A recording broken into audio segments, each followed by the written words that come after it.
One of the fun things I did for myself last year was to join a painting course, an online course, some new techniques, some new free ways of painting, kind of interesting stuff. And there's a Facebook group.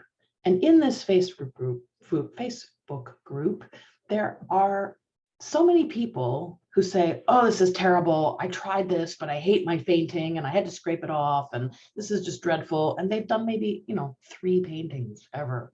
I have scraped so many canvases. I have thrown away so much paint. I have just laughed and laughed at myself in my studio because a lot of my stuff is really terrible. But that's great because every time I paint a terrible painting, it means that I'm that much closer to painting something that I actually like. And now I'm starting to hang things on the wall because I am creating things that are good.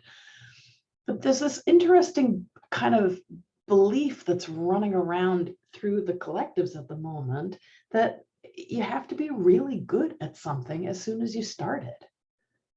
Well, this just has no logic to it whatsoever. Professional football players don't go out on the pitch right from the park. They don't say, oh, well, I'm really good. I'm just going to go and be in the Premier League. That doesn't happen. Dancers don't say, well, I can do a twirl and now I'm going to be in a ballet troupe. That's not what happens. There are years and years of discipline and practice and training the body so that each of the muscles has its own memory of the action that it needs to take so that the muscle can work faster even than the brain. There's a whole process of learning that needs to occur so that you make mistakes and you learn workarounds, you learn new ways of trying things, you learn how to clean up after an absolute disaster. Those are all really important parts of learning something new. And yet this perfectionism that's so pervasive is stopping people from even taking the first step or from they're making them quit so early on in the process because they're not immediately good. Well, stop doing that.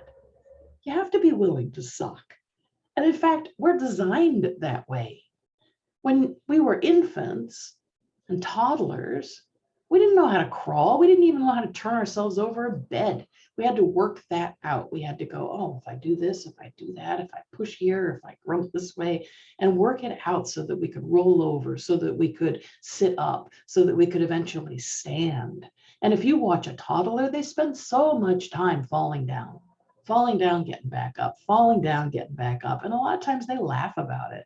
They don't care. It's the joy for them is that, oh, I did 2 steps. Oh, I did 4 steps. Ooh, I'm upright. Ooh, I'm running towards mommy and daddy. Isn't that wonderful and fun?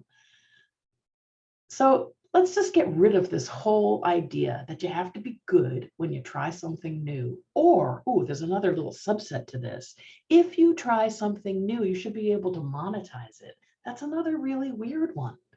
It's okay to paint. It's okay to paint terrible paintings. You don't have to sell anything. You can also paint really brilliant paintings and not sell them. You can write stuff that is just amazing, soul uplifting, I don't know, fiction or self-help books or anything like that, and keep it to yourself. That's okay.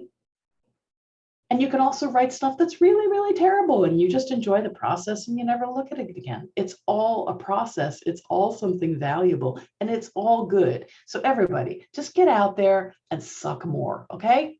Thanks.